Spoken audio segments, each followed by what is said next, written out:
प्रभु तेरी वाणी जीवन की रोटी, नयनों की ज्योति, अंधेरा मिटाती।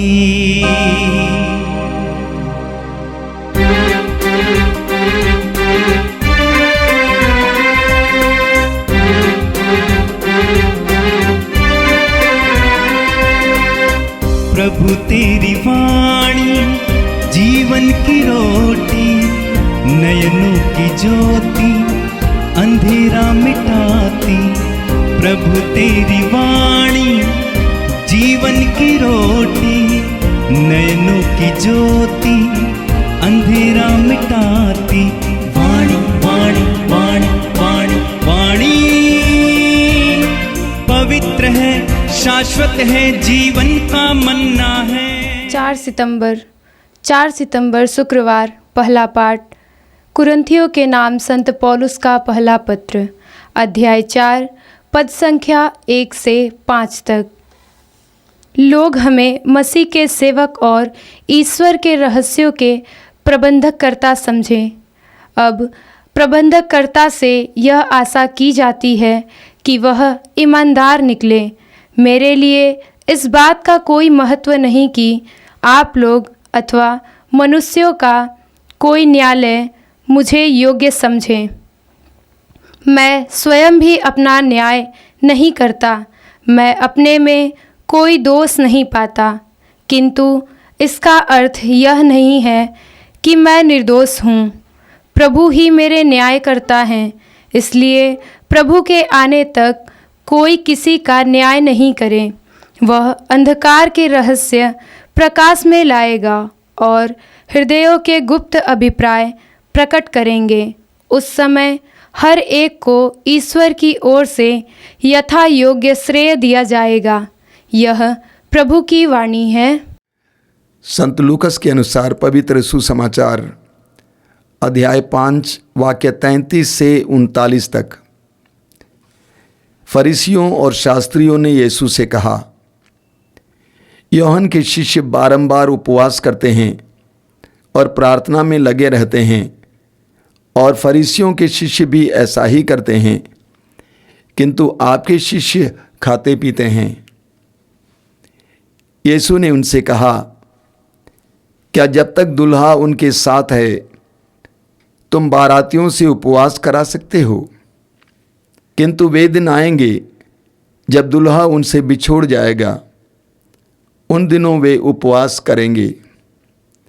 यीशु ने उन्हें यह दृष्टांत भी सुनाया, कोई नया कपड़ा फाड़कर पुराने कपड़े में पैबंद नहीं लगाता, नहीं तो वो नया कपड़ा फाड़ देता है और नए कपड़े का पैबंद पुराने कपड़े के साथ मेल भी नहीं खाता है। और कोई पुरानी मशकों में नई अंगूरी नहीं भरता, नहीं तो नई अंगूरी मशकों को फाड़ देगी, अंगूरी बह जाएगी और मशकें भी बर्बाद हो जाएंगी। नई अंगूरी को नई मशकों में ही भरना चाहिए। कोई पुरानी अंगूरी पीकर नई नहीं चाहता, वह तो कहता है पुरानी ही अच्छी है। यह प्रभु का दिव्य सुसमाचार है। ख्रिस्त प्रभु की जय। मेरे प्रिय भाई और बहनों, आज के पहले पाठ में संत पौलुस ने अपना ही उदाहरण देकर कलीसिया के अगुओं में ईमानदारी की आवश्यकता के बारे में बताते हैं। वे कहते हैं कि अब प्रबंधकर्ता से ये आशा की जाती है कि वह ईमानदार निकले। पौलुस कहता है कि लोग हमें मसीह के सेवक और ईश्वर के रहस्यों के प्रबंधकर्ता समझें। और पौलुस कहते हैं कि अब प्रबंधकर्ता से आशा की जाती है कि वह ईमानदार निकले। कलीसिया के अगुओं, किसी भी स्तर के क्यों ना हों, उनसे उम्मीद की जाती है कि वे ईमानदार निकले। हमें यिर्मयाह नबी के ग्रंथ के अध्याय 48 उसके वाक्य 10 में एक बहुत शक्तिशाली वचन मिलता है। वहाँ पे प्रभु कहते हैं, वह व्यक्ति अभिशप्त है जो प्रभु के कार्य में शिथिलता दिखाता है। वह व्यक्ति अभिशप्त है जो प्रभु के कार्य में शिथिलता दिखाता है।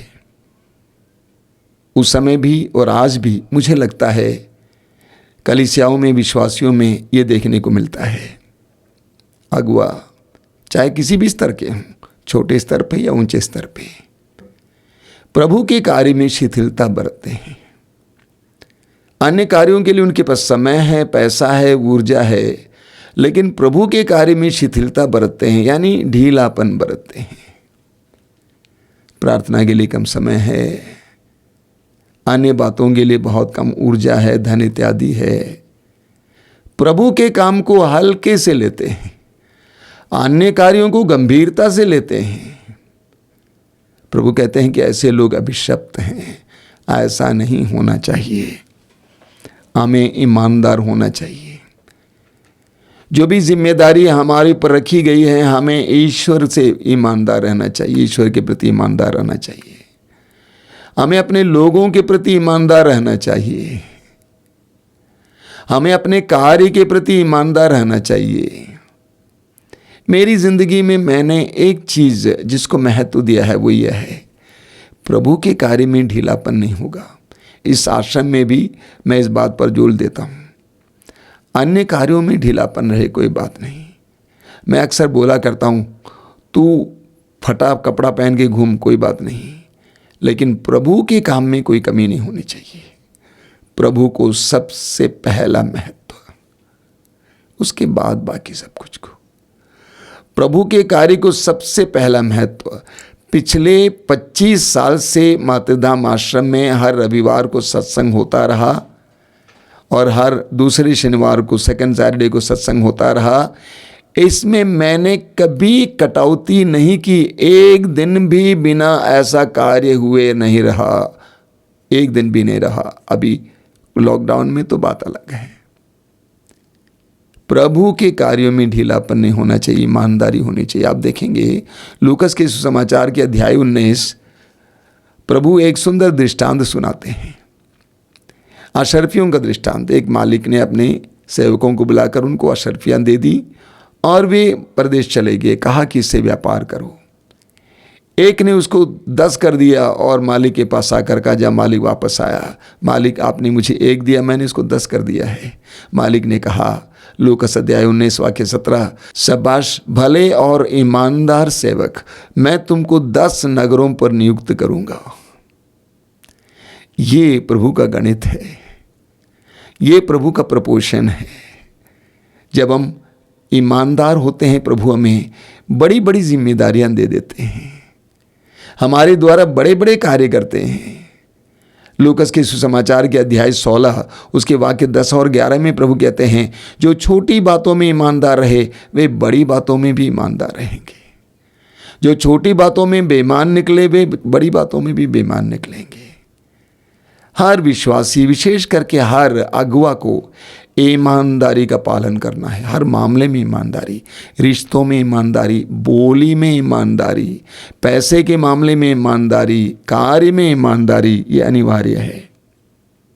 आज के सुसमाचार में आपने सुना कि फरीसियों और शास्त्रियों ने यीशु के पास आकर कहा, यूहन्ना के शिष्य बारंबार उपवास करते हैं और प्रार्थना में लगे रहते हैं और फरीसियों के शिष्य भी ऐसा ही करते हैं, किंतु आपके शिष्य खाते पीते हैं। उपवास के बारे में जिक्र किया गया। देखिए, उपवास का महत्व है।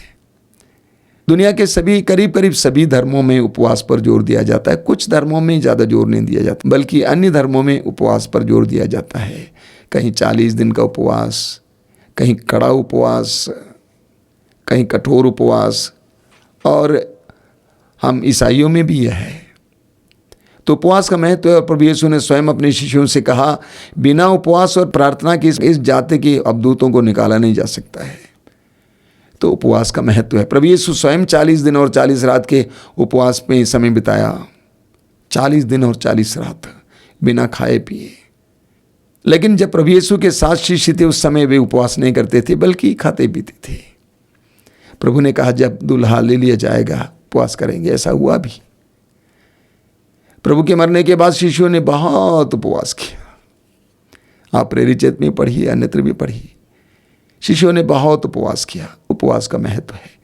लेकिन यहाँ समस्या यह है कि यहाँ लोगों ने कहा कि जैसे हमारी परंपरा है उसके अनुसार आपके शिष्य परंपरा का पालन नहीं करते।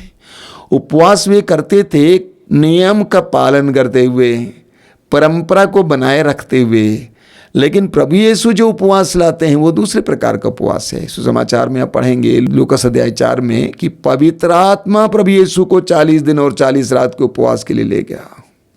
हम सिर्फ परंपरा को बनाए रखने के लिए उपवास नहीं करते हैं, हम कस्टम को बनाए रखने के लिए उपवास नहीं करते हैं, बल्कि पवित्र आत्मा के नियंत्रण में, पवित्र आत्मा के संचालन के अधीन करते हैं।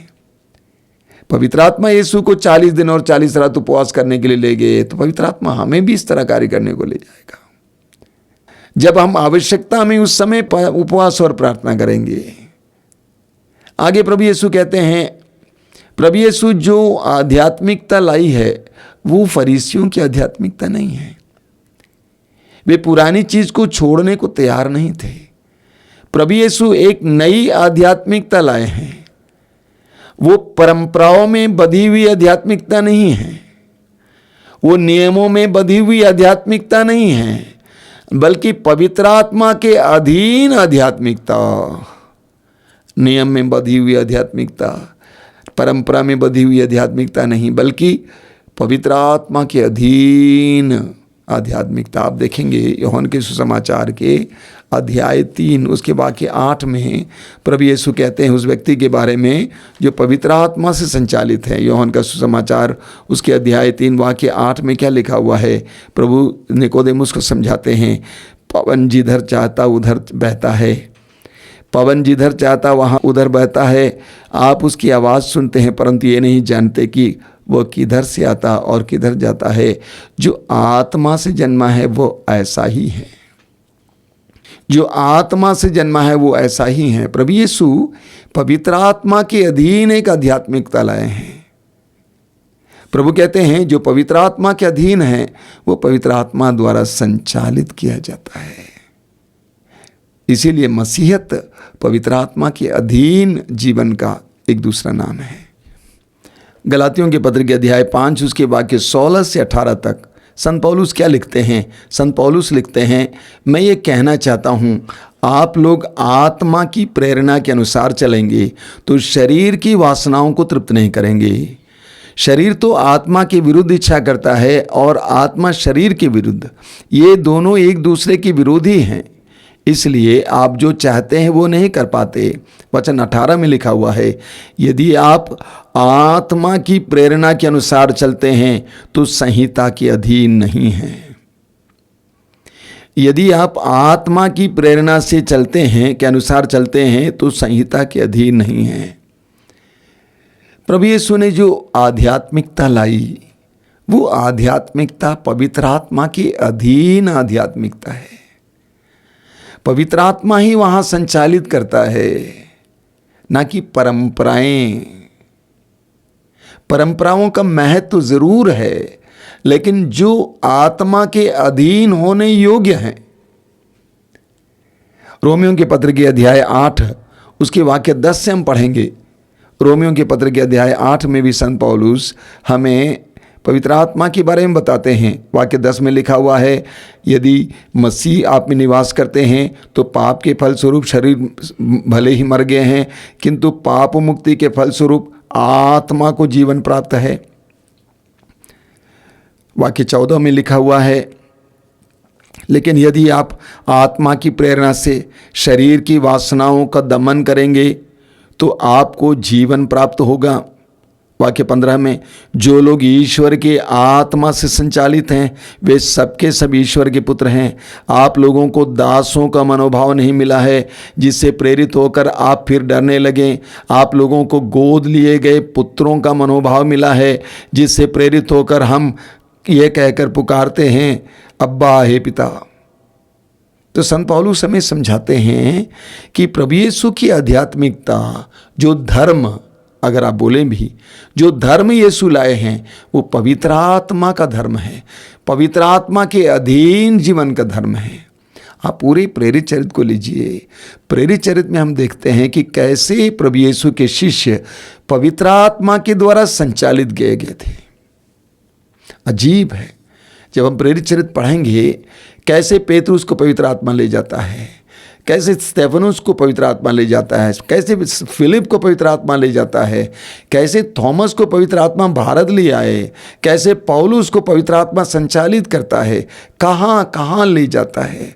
पवित्र आत्मा के अधीन जीवन, ईश्वर के आत्मा के अधीन जीवन, हमें अपने मसीहत को फिर एक बार पहचानने की ज़रूरत है।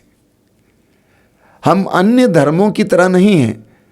कभी कभी हम सोचते हैं कि हम अन्य धर्म के लोगों की तरह हैं, उनके अपनी किताबें हैं, उनके ग्रंथ हैं, उनके प्रार्थनालय हैं, उनके नियम कानून हैं, उसी तरह हम भी हैं। मसीहत पवित्र आत्मा के अधीन जीवन है। हम प्रभु से प्रार्थना करेंगे कि प्रभु हमें प्रज्ञा का वरदान दीजिए, हमें विवेक का वरदान दीजिए, हमें अपने आध्यात्मिकता को समझने की कृपा दीजिए। परंपरा से ऊपर उठकर, नियम कानून से ऊपर उठकर हमें पवित्र आत्मा के अधीन जीवन जीना सिखाइए। हमें इस नई अंगूरी को जो प्रभु यीशु लाए हैं नए मश्क में लेने के लिए कृपा दीजिए। हमें पुरानी चीज़ों को छोड़ने की कृपा दीजिए, जिसे हम पकड़े हुए हम छोड़ने को तैयार नहीं हैं। हमें ऐसी आज़ादी दीजिए कि प्रभु ने जो आध्यात्मिकता लाई है, प्रभु ने जो कृपा लाई है, जो आत्मा का अभिषेक लाया है, उसको हम नए सिरे से एक नए हृदय में, मुक्त हृदय में ग्रहण कर सकें। आइए हम प्रार्थना करें। प्रभु यीशु, धन्यवाद देते हैं आज के सुंदर दिन के लिए। तू रोज़ हमें सिखाता है, अपने पवित्र वचनों के द्वारा हमारा मार्गदर्शन करता है। आज भी तूने हमें समझाया है कि हम अगुआ होते हुए हमें ईमानदारी की ज़िंदगी जीनी है। तूने इतनी ईमानदारी बरती कि तुझे अपनी जान देना पड़ा। हे यीशु, हमें भी इतनी ईमानदारी दीजिए कार्य में, लोगों के प्रति, तेरे प्रति। साथ ही साथ प्रभु हमें जो नवीन आध्यात्मिक धारा तू लाया है उसको ग्रहण करने के लिए तैयार कीजिए। तेरे वचनों पर आधारित, तेरे आत्मा से संचालन में एक नई जिंदगी जीने के लिए हमें कृपा दीजिए। प्रभु यीशु, इन वचनों को सुनने वाले मेरे भाई बहनों को आशीर्वाद दीजिए। आज का दिन उनके लिए अनुग्रहमय हो, हर प्रकार के बंधनों से आज़ादी का दिन, हृदय में खुशी हो, आनंद हो। वे जो भी करें उन सारी बातों में तेरी आशीष हो। आमीन। प्रभु तेरी वाणी जीवन की रोटी, नयनों की ज्योति अंधेरा मिटाती। वाणी वाणी वाणी वाणी वाणी पवित्र है, शाश्वत है, जीवन का मन्ना है।